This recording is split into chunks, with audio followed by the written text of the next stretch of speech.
বাংলাদেশের পরিস্থিতি নিয়ে যা বলছেন ভারতীয় বিশেষজ্ঞরা।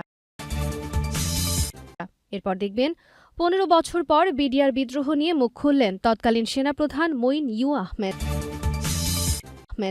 সবশেষে দেখবেন যে কারণে ফের বাড়ছে নিত্যপণ্যের দাম। এখন বিস্তারিত। বৈষম্যবিরোধী ছাত্র আন্দোলনের মুখে পদত্যাগ করে দেশ ছেড়েছেন শেখ হাসিনা। বর্তমানে ভারতে রয়েছেন তিনি। সেখানে বসেই দেশ নিয়ে মন্তব্য করতে দেখা গেছে সাবেক প্রধানমন্ত্রীকে।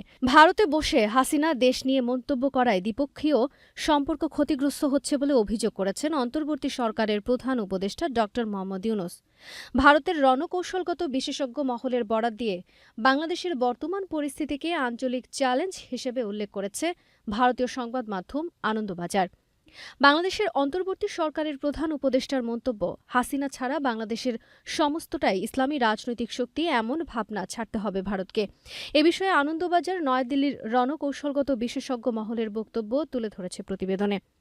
বিশেষজ্ঞ মহলের বক্তব্য, অন্তর্বর্তী সরকারের সাম্প্রতিক কাজকর্মে যে নকশা ফুটে উঠেছে তাতে মনে হচ্ছে বাংলাদেশ মৌলবাদীদের নতুন স্বর্গরাজ্যে পরিণত হচ্ছে। তাদের কথায় অন্তর্বর্তী সরকারের চলতি পদক্ষেপগুলি শুধু বাংলাদেশের ধর্মনিরপেক্ষতা এবং সংখ্যালঘু জনগোষ্ঠীর প্রাণই বিপন্ন করছে না, বৃহত্তর আঞ্চলিক নিরাপত্তাকেও বিপদের মুখে ফেলছে। দক্ষিণ এশিয়ার আঞ্চলিক শান্তি ও নিরাপত্তার প্রশ্নে একটি বড় চ্যালেঞ্জ। পাকিস্তানের চারপাশের দেশগুলি যেভাবে তাদের সন্ত্রাসের কারখানা নিয়ে উদ্বিগ্ন, এক্ষেত্রেও পরিস্থিতি সেই দিকে যাচ্ছে। প্রতিবেদনে বলা হয়েছে, অন্তর্বর্তী সরকারের ক্ষমতায় আসার পরে ১ মাস হতে চলেছে। পরিস্থিতি স্বাভাবিক করার, আইনশৃঙ্খলা ঠিক জায়গায় আনা, বাণিজ্যিক ক্রিয়াকলাপ পুনরুদ্ধার করা প্রয়োজন, কিন্তু তারা ব্যস্ত আওয়ামী লীগের নেতা ও সমর্থকদের খুঁজে বের করতে। বিশেষজ্ঞদের মত, আন্তর্জাতিক স্তরে আস্থা ফিরে পাওয়ার জন্য শিল্প, বাণিজ্য, অর্থনীতি নিয়ে একটি নির্ভরযোগ্য পাকাপোক্ত নীতি নিতে হবে এই সরকারকে। স্পষ্ট বিদেশ নীতি তৈরি করে তা জানাতে হবে, কারণ অনেক বিদেশি রাষ্ট্রের বাণিজ্যিক স্বার্থ জড়িয়ে রয়েছে বাংলাদেশের সঙ্গে।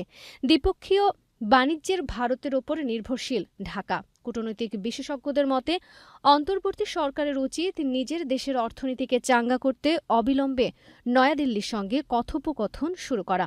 প্রতিবেদনে টানা হয় শ্রীলঙ্কার প্রসঙ্গ। বলা হয়েছে, শ্রীলঙ্কাও এই ধরনের সংকটে পড়েছিল এবং দিল্লির পাশে থাকা তখনও কলম্বোর জন্য অত্যাবশ্যক ছিল।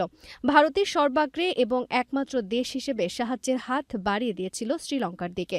ভারতের প্রতি লক্ষ্যহীন ক্রোধ এবং অন্যায় বিরোধিতা করে গেলে তা ভারত বাংলাদেশ ভবিষ্যৎ সম্পর্ককেই দুর্বল করবে। বাংলাদেশের দীর্ঘমেয়াদী স্বার্থের জন্য এই নীতি ভালো নয়। বাংলাদেশের রাজনীতিতে ইতিবাচক পরিবর্তন আনার জন্য অন্তর্বর্তী সরকারের সমাজের সব রাজনৈতিক এবং ধর্মীয় সম্প্রদায়কে সরকার ও প্রশাসনের অংশ করা উচিত বলেও উল্লেখ করেছে প্রতিবেদনটি।